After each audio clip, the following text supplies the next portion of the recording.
Hello everyone, ট্রান্সলেশনের আরও একটি নতুন ক্লাসে সকলকে স্বাগত। যারা প্রথম থেকে ক্লাসটি দেখছো কোনো রকম স্কিপ না করে ক্লাসটি দেখতে থাকো। আশা করি ক্লাসটি খুবই হেল্পফুল হতে চলেছে এবং অনেক গ্রামাটিক্যাল বিষয়ের সাথে সেন্টেন্স স্ট্রাকচার এবং সর্বোপরি তোমাদের ট্রান্সলেশনের যে স্পিড সেটা বাড়তে থাকবে। তো চলো আমরা প্রথম থেকে ক্লাসটি দেখি। যে প্রথম যে এই প্যাসেজটি লাইন আছে সেটা হচ্ছে, আচ্ছা সিদ্ধার্থ, বিচারক জিজ্ঞাসা করলেন। তো আচ্ছা সিদ্ধার্থ, বিচারক জানতে চাইলেন বা জিজ্ঞাসা করলেন। তাহলে আমরা এটাকে সিম্পল পাস্ট টেন্সে লিখব। তো সিম্পল পাস্ট টেন্সের গঠন আমরা জানি subject plus V2 plus object then remaining. তো সেই হিসাবে আমরা সেন্টেন্সটিকে কীভাবে লিখতে পারবো চলো দেখি। আমরা লিখব যে আচ্ছা সিদ্ধার্থ, তো ওয়েল সিদ্ধার্থ, আচ্ছা সিদ্ধার্থ, তো আচ্ছা হচ্ছে ওয়েল এবং সিদ্ধার্থ, এবং তাকে বলা হচ্ছে বিচারক জিজ্ঞাসা করলেন। তাহলে কি বিচারক হচ্ছে দ্য জাজ, কি জিজ্ঞাসা করলেন এনকোয়ার্ড অর্থাৎ জানতে চাইলেন। দ্য অথবা আমরাও বলতে পারি দ্য জাজ আস্কড, জিজ্ঞাসা করলেন, বা আমরা বলতে পারি দ্য জাজ কি কোশ্চেন্ড জানতে চাইলেন। তো আমরা এই সেন্টেন্সটাকে আমরা এইভাবেও লিখতে পারি। তো তোমরা এই যে এক্সট্রা যে ওয়ার্ডগুলি দেওয়া হয় প্রতিবারই সেই এক্সট্রা ওয়ার্ডগুলি তোমরা লিখে নেবে, কারণ এই ওয়ার্ডগুলি কিন্তু তোমাদের ভেরি ভেরি ইম্পর্ট্যান্ট। এই ওয়ার্ডগুলির উপর ডিপেন্ড করবে যে তোমরা কতটা বেশি স্ট্রং হচ্ছ ইংলিশে। তো চলো পরের বাক্যটি দেখি। পরের বাক্যটি আছে কি, তোমার কি বলার আছে। তো এখানে কিন্তু আমরা দেখতে পাচ্ছি কি এটা তোমার কি বলার আছে, অর্থাৎ এটা সিম্পল প্রেজেন্ট টেন্সে আছে এবং এটা কি কোশ্চেন, এটা একটা কোশ্চেন যেটাকে আমরা বলি কি ইন্ট্রোগেটিভ সেন্টেন্স। তো চলো দেখি বাক্যটিকে আমরা কীভাবে লিখব। তো এখানে আছে অর্থে কিন্তু আমরা হ্যাভ ব্যবহার করব এবং সেইভাবে সেন্টেন্সটি বানাবো। তো এটাকে আমরা এইভাবে লিখব যে what have you to say, তোমার কি বলার আছে। What have you to say, what have you to say, তোমার বলার কি আছে, বা হোয়াট হ্যাভ ইউ, এখানে তোমার কি মানে what have you to say হচ্ছে তোমার কি বলার আছে।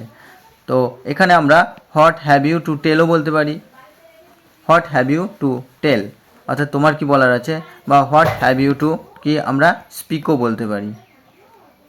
তো আমরা কিন্তু এইভাবে কিন্তু সেন্টেন্সটাকে লিখতে পারবো, যদি আলাদাভাবে কেউ লিখতে চাও লিখতে পারো। তো চলো আমরা পরের বাক্যটি দেখি। পরের বাক্যটা আছে, দেবদত্ত রাজহাঁসটিকে আহত করেছে, সিদ্ধার্থ ব্যাখ্যা করলেন। তো এটাকে আমরা কিন্তু দেখতে পাচ্ছি কি সিম্পল পাস্ট টেন্সে আমরা লিখব। আর আহত করেছে অর্থাৎ আহত করেছিল আমরা বলতে পারি, বা সেটাকে এটাকে আমরা যেহেতু পাস্ট টেন্সে লিখছি এটাকেও আমরা পাস্ট টেন্সে করবো, সিম্পল পাস্ট টেন্সে। তো চলো দেখি। তাহলে আমরা এটাকে বলবো যে দেবদত্ত ইনজুরিড দ্য সোয়ান, অর্থাৎ দেবদত্ত রাজহাঁসটিকে আহত করেছে অর্থাৎ এখানে করেছিলেন কিন্তু অর্থে ব্যবহার করা হচ্ছে। তো দেবদত্ত ইনজুরিড দ্য সোয়ান, বা এখানে সাবজেক্ট হচ্ছে কি দেবদত্ত, আর ইনজুরিড আহত করেছিলেন। তো সাবজেক্টের পরে যেহেতু ভার্ব আসে এখানে V2 ব্যবহার করা হয়েছে, আহত করেছিলেন। আর রাজহাঁসটিকে অর্থাৎ অবজেক্ট হচ্ছে দ্য সোয়ান। দেবদত্ত ইনজুরিড দ্য সোয়ান, রাজহাঁসটিকে আহত করেছিলেন। সিদ্ধার্থ ব্যাখ্যা করলেন, তাহলে সিদ্ধার্থ সাবজেক্ট, আর কি ব্যাখ্যা করলেন এক্সপ্লেইনড, অর্থাৎ তিনি এটা ব্যাখ্যা করে বুঝিয়ে দিলেন। তো আমরা এটাকে ইনজুরিডের পরিবর্তে কিন্তু আমরা এইভাবে বলতে পারি যে দেবদত্ত কি উন্ডেড হচ্ছে আহত করেছিলেন, উন্ডেড। বা আমরা এটাকে এইভাবে বলতে পারি যে দেবদত্ত হ্যাড কি স্ট্রাইকেন, আমরা এইভাবেও কিন্তু লিখতে পারি। তো দুটোই কারেক্ট হবে। আর সিদ্ধার্থ এক্সপ্লেন্ড, বা আমরা বলতে পারি সিদ্ধার্থ ইলাস্ট্রেটেড, সিদ্ধার্থ এটা ব্যাখ্যা করলেন, বা আমরা বলতে পারি ইন্টারপ্রিটেড অর্থাৎ সিদ্ধার্থ ব্যাখ্যা করলেন। তো আমরা কিন্তু এইভাবে লিখতে পারবো।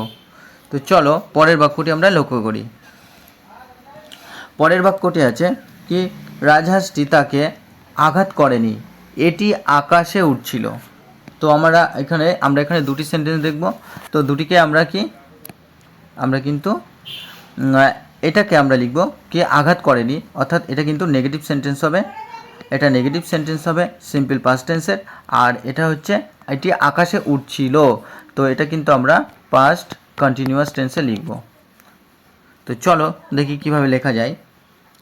তাহলে যেহেতু নেগেটিভ সেন্টেন্স আমরা প্রথমে সাবজেক্ট বসাবো, রাজাহাঁসটি তাকে আহত করেনি বা আঘাত করেনি। দ্য সোয়ান, এখানে রাজাহাঁসটি হচ্ছে সাবজেক্ট, আর ডিড নট কেন বসানো হয়, কারণ নেগেটিভ সেন্টেন্সে আমরা জানি কি নেগেটিভ সেন্টেন্সের ক্ষেত্রে আমরা ডিড নট ব্যবহার করি, আর ডিড নটের পরে আমরা কি ভার্বের 1 নম্বর ফর্ম কিন্তু ব্যবহার করি। তো সেইভাবেই করা হয়েছে। দ্য সোয়ান অর্থাৎ রাজাহাঁসটি ডিড নট হার্ট অর্থাৎ আঘাত করেনি হিম, অবজেক্ট এখানে তাকে আঘাত করেনি। তারপরে যেমন এক্সক্লেমেশন চিহ্ন আছে, আর এটা আকাশে উঠছিল, তো it was flying through the sky, এটা আকাশে উঠছিল, ইট ওয়াজ ফ্লাইং এটা উঠছিল থ্রু দ্য স্কাই অর্থাৎ আকাশে। তো আকাশে ওরাকে আমরা কিন্তু থ্রু দ্য স্কাই এই কারণে লিখি, কারণ পাখি যখন ওড়ে সেটা কিন্তু বায়ু সরাতে সরাতে অর্থাৎ ডানা দিয়ে সে বায়ু ঠেলতে ঠেলতে উঠতে থাকে। তো এই কারণে আমরা থ্রু দ্য স্কাই অর্থাৎ ফ্লাইং থ্রু দ্য স্কাই আকাশে উঠছিল, এইভাবে আমরা কিন্তু লিখি থ্রু দ্য স্কাই। তো এখানে আমরা হার্ট বলতে এখানে আঘাত করা, বা আমরা এটাকে কিন্তু ইম্পাঞ্জও বলতে পারি, ইম্পিঞ্জ অর্থাৎ তাকে আহত করেনি বা তাকে কোনো দুঃখ বা যন্ত্রণা দেয়নি, এইভাবে আমরা বলতে পারি যে did not hurt him, did not impinge him বা ডিড নট পেইন হিম। সুতরাং তোমরা এগুলো লিখে নিও। তো চলো আমরা পরের বাক্যটি লক্ষ্য করি। পরের বাক্যটি আছে কি দেবদত্ত কোনো কারণ ছাড়াই এটিকে গুলি করেছে। তো করেছে বলতে এখানে কি গুলি করেছিল। তো চলো দেখি আমরা লিখি। তো আমরা এই বাক্যটিকে এইভাবে লিখব যে দেবদত্ত, এখানে হচ্ছে সাবজেক্ট দেবদত্ত কি শট, তো এটার হচ্ছে প্রেজেন্ট ফর্ম হচ্ছে শুট, দেন শট অর্থাৎ আহত করেছিল বা গুলি করেছিল বলতে পারি আমরা এখানে V2, আর কোনো কারণ ছাড়াই, তো তাহলে এটিকে গুলি করেছিল, এখানে হচ্ছে অবজেক্ট এটি, তাহলে দেবদত্ত শট ইট এটাকে গুলি করেছিল ফর নো রিজন কোনো কারণ ছাড়াই, এটা হচ্ছে রিমেনিং। তো কোনো কারণ ছাড়াই, বা আমরা এইভাবে বলতে পারি যে উইদাউট এনি রিজন কোনো কারণ ছাড়াই, বা আমরা বলতে পারি কি ফর নো কজ বলতে পারি, বা উইদাউট এনি কজ কোনো কারণ ছাড়াই আমরা বলতে পারি, বা উইদাউট এনি সেকও আমরা বলতে পারি, বা ফর নো সেকও বলতে পারি। সুতরাং যেটা সুবিধা হবে তোমরা, যেটা তোমাদের মনে রাখতে সুবিধা হবে সেইভাবেই তোমরা লিখবে। তো চলো আমরা পরের বাক্যটি লক্ষ্য করি। আমি তাকে এটি পেতে দেব না কারণ সে তাকে হত্যা করবে। তো এই হত্যা করবে এটা কিন্তু আমরা ফিউচার টেন্সে লিখব, আর আমি তাকে এটা পেতে দেব না এটা আবার নেগেটিভ সেন্টেন্স। তো চলো দেখি আমরা বাক্যটিকে আমরা ঠিক এইভাবেই লিখব কি I am not going to let him have it, have মানে পাওয়া, তো I am not going to আমি তাকে এটা পেতে দেব না। তো এটাও কিন্তু যখন ভবিষ্যৎ নিকট বোঝায়, তো ভবিষ্যৎ নিকট বোঝালে কিন্তু আমরা গোয়িং টু বা গোয়িং ব্যবহার করতে পারি। তাহলে I am not going to let him আমি এটা তাকে পেতে দেব না বা অনুমতি দেব না হ্যাভ ইট এটা পেতে। তো বাক্যটিকে আমরা এইভাবেই করেছি। আর বিকজ কারণ হচ্ছে হি উইল কিল ইট কারণ সে এটাকে হত্যা করবে, বা এখানে আবার বিকজ দিয়ে আমরা কিন্তু সেন্টেন্সটিকে শুরু করেছি, আর সে তাকে হত্যা করবে অর্থাৎ এখানে সাবজেক্ট উইল কিল এটা হচ্ছে ভির 1 নম্বর ফর্ম ব্যবহার করা হয়েছে এবং ফিউচার টেন্সে শ্যাল বা উইল যেরকম ব্যবহার করা হয় সেটা ব্যবহার করা হয়েছে। আর ইট হচ্ছে এখানে অবজেক্ট অর্থাৎ এটাকে সে হত্যা করবে, বা এটাকে সে আমরা স্লাইও বলতে পারি হত্যা করবে, বা এটাকে সে মেরে ফেলবে কি ডেড হচ্ছে মৃত, তার সাথে এন যোগ করলে আমরা সেটাকে ভার্বে পরিণত করি অর্থাৎ ডেড। তো এইভাবে কিন্তু আমরা পুরো সেন্টেন্সটাকে পুরো প্যাসেজটাকেও আমরা সুন্দরভাবে ট্রান্সলেট করে ফেললাম। তো আশা করি যারা চ্যানেলে প্রথম তারা অবশ্যই সাবস্ক্রাইব করে পাশে থাকা বেল আইকনটি প্রেস করে রেখো, এবং যারা প্রতিনিয়ত ক্লাস দেখো তাদেরকে অসংখ্য ধন্যবাদ। তোমরা এইভাবে পাশে থাকো এবং আশা করি যে আরও বেশি করে ক্লাস তোমাদের জন্য আনতে পারবো। তো চলো দেখা হচ্ছে পরবর্তী ক্লাসে। এইভাবে লাইক কমেন্ট শেয়ার করতে থাকো এবং পাশে থাকো। ধন্যবাদ সকলকে।